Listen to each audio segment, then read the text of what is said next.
오늘 우리에게 주신 하나님의 말씀은 여자가 낳은 아들 중 가장 큰 자인 세례 요한의 죽음에 대한 말씀입니다. 그 위대한 세례 요한은 너무 허무하게 죽었습니다. 이 말씀을 읽고 나면 마음에 울분과 함께 너무 허무하다는 마음이 드는 것은 어쩔 수 없는 것 같습니다. 성경은 그때라는 말씀으로 시작합니다. 이 말씀은 앞부분에서 말씀하신 내용과 서로 다른 내용을 말씀하실 때 사용하는 말입니다. 앞부분에서는 예수 그리스도께서 여러 가지 비유로 백성들을 깨우치셨습니다. 그리고 고향에 가셨습니다. 말씀을 전하셨습니다. 그러나 고향 사람들이 예수를 믿지 않았습니다. 그러한 마음밭을 가진 사람들에게 우리 예수 그리스도께서는 능력을 나타내지 않으셨습니다. 그 말씀을 앞부분에서 하고 있습니다. 이 말씀 후에 14장에서부터는 다른 내용을 말씀하시면서 세례 요한의 죽음에 대해서 말씀하십니다. 예수 그리스도께서 예우라고 정죄하셨던 헤롯이 예수님에 대해서 듣고 두려워서 떨었습니다. 왜 헤롯이 그렇게 두려워서 떨었습니까? 죄 없는 세례 요한을 죽였기 때문입니다. 분봉왕 헤롯은 예수님이 태어나셨을 때 통치했던 헤롯의 아들입니다. 그 사람의 이름은 헤롯 안디바라고 하는 사람입니다. 이 분봉왕이라고 부르는 그 이유는 그 당시 팔레스타인 지역을 분할했습니다. 그 분할한 것 중에서 어느 한 지역을 헤롯이 통치했기 때문입니다. 오늘 하나님께서 이 본문을 통해서 우리에게 주시는 음성을 듣도록 하겠습니다. 첫째로는 영적 세계에 대한 무지가 미신과 오해를 낳습니다. 1절을 보면은 헤롯이 예수님에 대한 소문을 들었다고 했습니다. 이 말씀에서 듣고라는 말은 단회적으로 발생한 것을 나타냅니다. 그러므로 헤롯은 예수님에 대한 소문을 처음으로 들었다는 말입니다. 예수님은 천국 복음을 전가하기 시작한 지 2년이나 되었습니다. 그동안 예수님은 헤롯이 통치했던 갈릴리 지역에서 수많은 능력도 행했습니다. 그제야 헤롯은 예수님에 대한 소문을 처음으로 들었다는 의미입니다. 아마 향락에 젖어 있었던 헤롯이 과거에 예수님에 대한 소문을 들었을 겁니다. 그러나 그때 헤롯은 예수님을 별로 마음에 두지 않았던 것 같습니다. 그러다가 세례 요한을 죽이고 난 후에 헤롯은 예수님에 대한 소문을 들었습니다. 그러자 헤롯은 비로소 깊은 관심을 보이기 시작한 것 같습니다. 헤롯은 예수님의 소문을 듣자 말자 이는 세례 요한이라고 말합니다. 이 말은 단정적으로 세례 요한이 살아났다는 말입니다. 물론 이 말은 죽은 세례 요한의 육체가 다시 살아난 것으로 생각한 것은 아닙니다. 헤롯은 세례 요한의 영혼이 예수님 안에 들어갔다고 생각했습니다. 그 결과 예수님이 세례 요한의 능력을 가지게 되었다는 겁니다. 그래서 세례 요한처럼 행동한다고 헤롯은 생각했습니다. 그래서 헤롯은 그 속에서 역사하는 도다라고 말하고 있습니다. 영적 세계에 대한 무지가 이처럼 미신과 오해를 낳는다는 것을 우리는 알아야 합니다. 히브리서 9장 27절에서 말씀하십니다. 한 번 죽는 것은 사람에게 정해진 것이요 그 후에는 심판이 있으리라. 사람이 죽어서 귀신 되는 것 아닙니다. 사람이 죽으면 즉시 낙원 아니면 음부로 갑니다. 한 번 죽은 사람은 우리가 살고 있는 이 세상을 왕래할 수 없습니다. 귀신은 단지 사탄의 졸개입니다. 타락한 천사들이에요. 헤롯은 영적 세계에 대해서 무지했습니다. 그래서 헤롯은 두려워 떨었던 겁니다.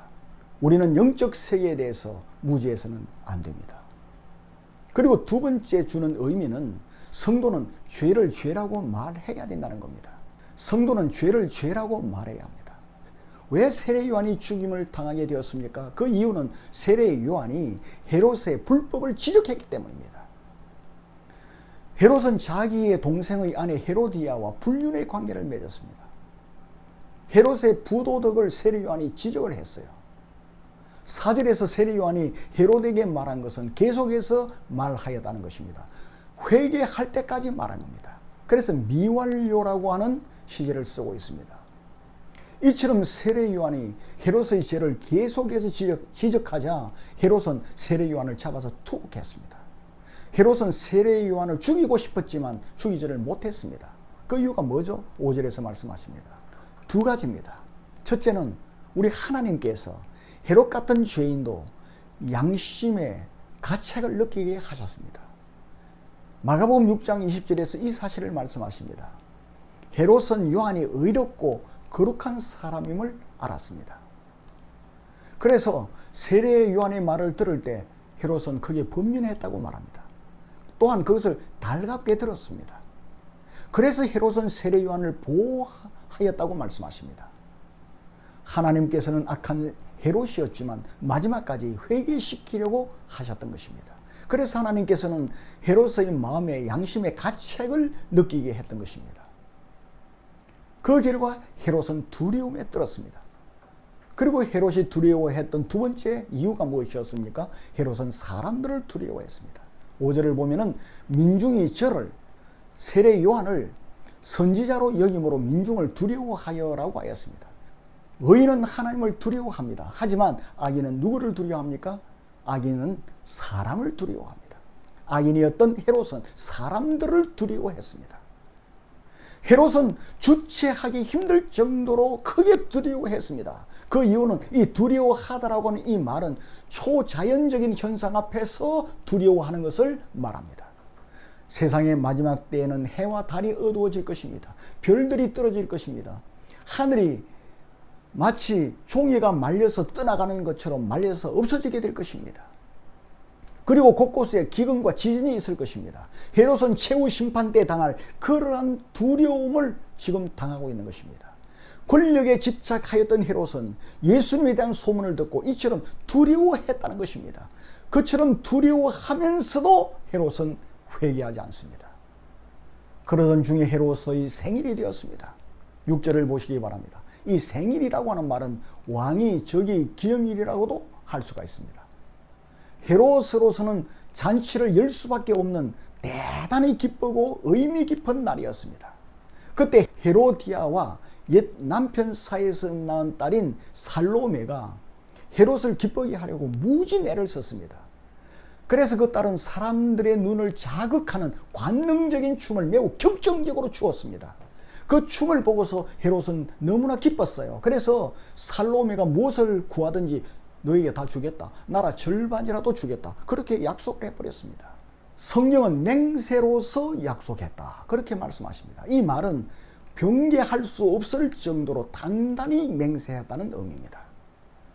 이처럼 한 지역을 통치하는 왕이 신중하지 못하게 맹세를 하고야 말았습니다. 살로메나 그녀의 어머니 헤로디아나 모두 악한 데 열심이었습니다.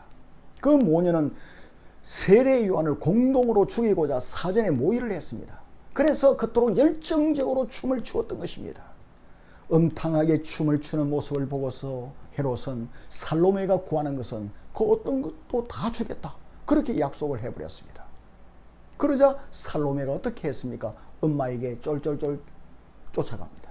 그리고 8절을 보시기 바랍니다.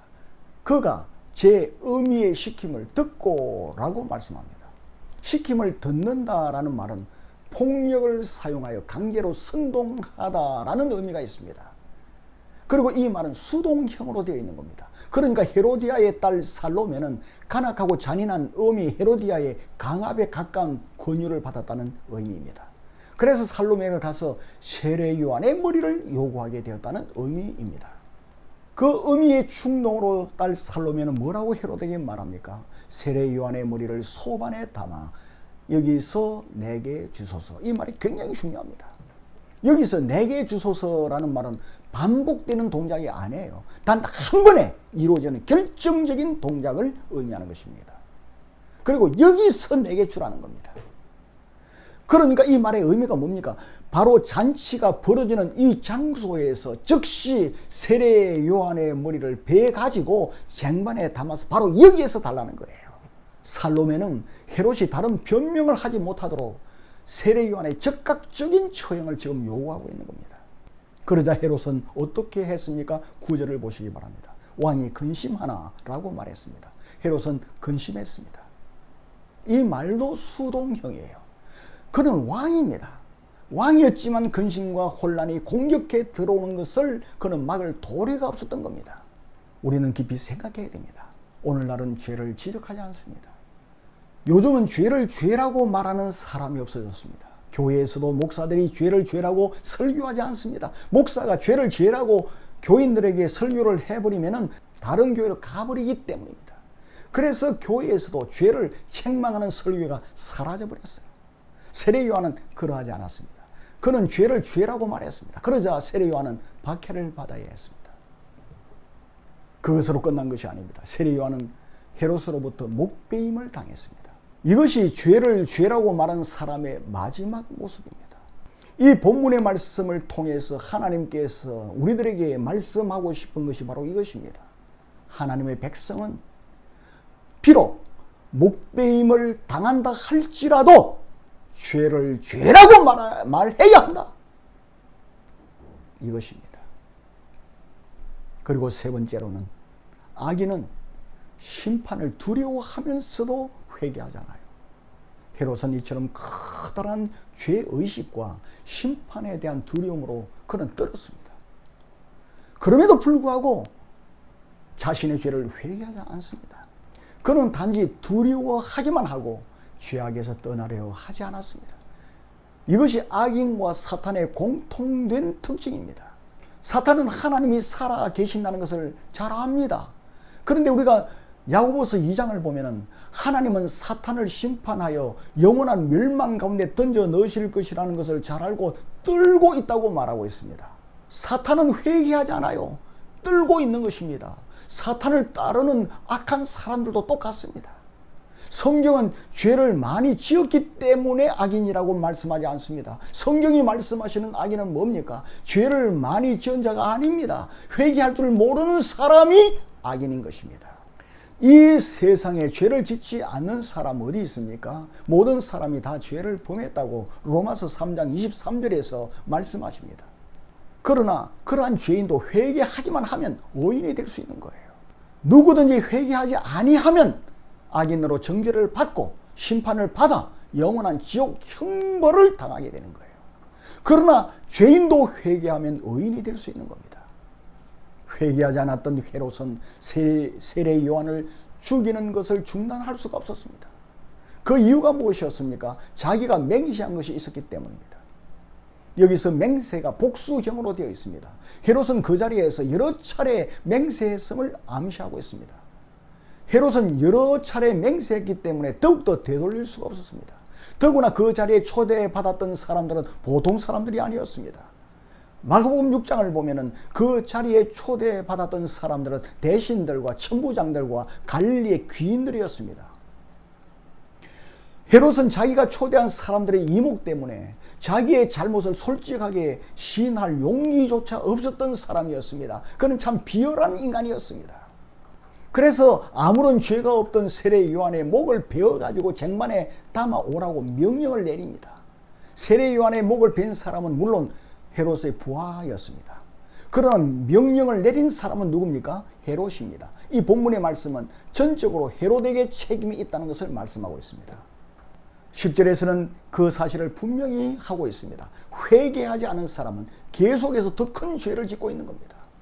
그러므로 우리는 아무리 사소하게 보이는 죄라 할지라도 회개해야 합니다. 11절에서는 악한 사람의 사주를 받은 사람의 비참함을 말씀하고 있습니다. 악녀 헤로디아의 딸 살로메는 그 당시 15살 정도 되었다고 전해집니다. 이름도 살로메입니다. 이 이름은 평화라는 뜻입니다.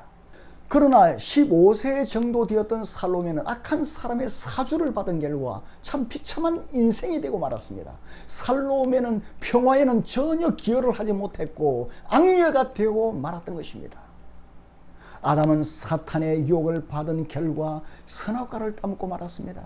아담은 하나님을 배반하고 사탄에게 순종함으로 사탄의 종이 되고 말았습니다. 우리도 마찬가지입니다. 누구의 말을 듣고 순종하느냐에 따라 우리는 그 사람의 종입니다. 우리가 만일 사탄의 말에 순종한다면 우리는 사탄의 종입니다. 그러나 우리가 예수 그리스도의 말씀에 순종한다면 우리는 예수님의 종입니다. 살로메는 악한 어미 헤로디아의 말에 순종함으로 마귀의 종이 되고 말았습니다. 그녀는 역사상 가장 악한 계집아이가 되고 말았습니다. 우리는 항상 하나님의 말씀에 순종합시다. 그리함으로 주님의 종으로 살아가서 승리하는 저와 여러분이 다 되기를 바랍니다. 마지막 네 번째입니다. 의인은 세상에서 환영받지 못합니다. 헤롯은 자기의 악행을 말했다고 해서 세례요한을 옥에 가두었습니다. 헤롯은 세례요한을 위협한 사람입니다. 그러나 세례요한은 위협에 굴하지 않았습니다. 그러자 헤롯은 세례요한을 죽입니다. 의로운 세례요한은 악한 자의 손에 비참하게 목매임을 당하고 말았습니다. 그러나 여러분, 세상은 조용했습니다. 빛이 난 노예가 죽었어도 가족들의 호일이 있는 법입니다. 그러나 이 의인의 죽음에는 세상이 침묵합니다. 의인 세례요한의 죽음에는 만물이 조용합니다. 천둥 소리도 없었습니다. 하다못해 까마귀가 날아가며 우는 소리조차 없었습니다. 민중들도 귀족들도 모두가 조용했습니다. 왜 그랬습니까? 의인은 세상에서 환영받지 못하기 때문입니다. 우리가 참된 그리스도인으로 살아간다면 세상에서 이처럼 환영받지 못합니다. 누가복음 6장 26절에서 말씀하시죠. 모든 사람이 너희를 칭찬하면 화가 있도다 라고 말씀하십니다. 여러분이 복음주의자나 자유주의자에게 모두 칭송을 받는다면 화가 있습니다. 만일 어떤 설교자 목사님이 복음주의자에게도 박수를 받고 자유주의자들에게도 박수를 받는다면 그 목사님에게 화가 있다는 말씀입니다. 우리는 이것을 기억해야 합니다. 우리가 세상에서 환영을 받지 못한다 할지라도 세례 요한처럼 살아가야 하는 것이에요. 그리고 그와 함께 이 그리스도인의 죽음과 장례식이 어떠해야 되는지를 우리에게 가르쳐주고 있습니다. 세례 요한이 죽었습니다. 세례 요한의 장례식이 어떠했습니까? 단지 몇몇 세례 요한의 제자들만이 왔습니다. 조문객도 없었습니다. 제자들은 머리 없는 세례 요한의 시체를 가져다가 장사했습니다. 우리는 이때 예수님께서 어떻게 하셨는지를 자세히 살펴봐야 합니다. 세례 요한의 제자들이 예수님을 장사 지낸 후에 예수님께 갔습니다. 그들은 이 모든 사실을 예수님께 말씀드렸습니다. 그러자 예수님 어떻게 하십니까? 예수님께서 들으셨습니다. 그리고서 배를 타시고 떠나버리십니다. 예수님이 어디로 가셨습니까? 킹 제임스 버전에서는 사막으로 가셨다고 말씀하고 있습니다. 사랑하는 성도 여러분, 예수님의 이 모습은 참 중요합니다. 우리 예수 그리스도께서는 헤롯 앞에 가서 항의를 하시지도 않았습니다. 그토록 흔한 시위를 하신 것도 아니었습니다. 우리 예수 그리스도께서는 사막으로 가셨습니다. 그리고 예수님을 따라온 사람들을 고쳐주십니다. 저녁이 되었습니다. 보리떡 5덩이와 물고기 2마리로 10,000명이 넘는 사람들을 배불리 먹여서 보냈습니다. 장정들만 5,000명이었습니다. 예수님의 이 모습이 우리 그리스도인들의 모습이 되어야 합니다. 예수님께서 마가복음 5장 39절에서 말씀하십니다. 악한 자를 대적하지 마라. 이 세상으로 끝이 나면 응당 우리는 항의를 하고 악인들과 전쟁을 해야 합니다. 그러나 우리의 목적지는 하나님의 나라입니다. 우리가 이 세상에서 의롭게 살고 주님을 위해서 살았다면 그것으로 승리한 것입니다. 이제 더 이상 바랄 것이 없는 복된 삶을 산 사람입니다. 악한 사람들은 우리가 상대할 사람이 아닙니다. 우리가 이 세상에서 해야 할 일이 무엇이겠습니까? 우리가 이 세상에서 해야 할 일이 무엇이겠습니까? 우리는 이 세상에서 복음을 전해야 합니다.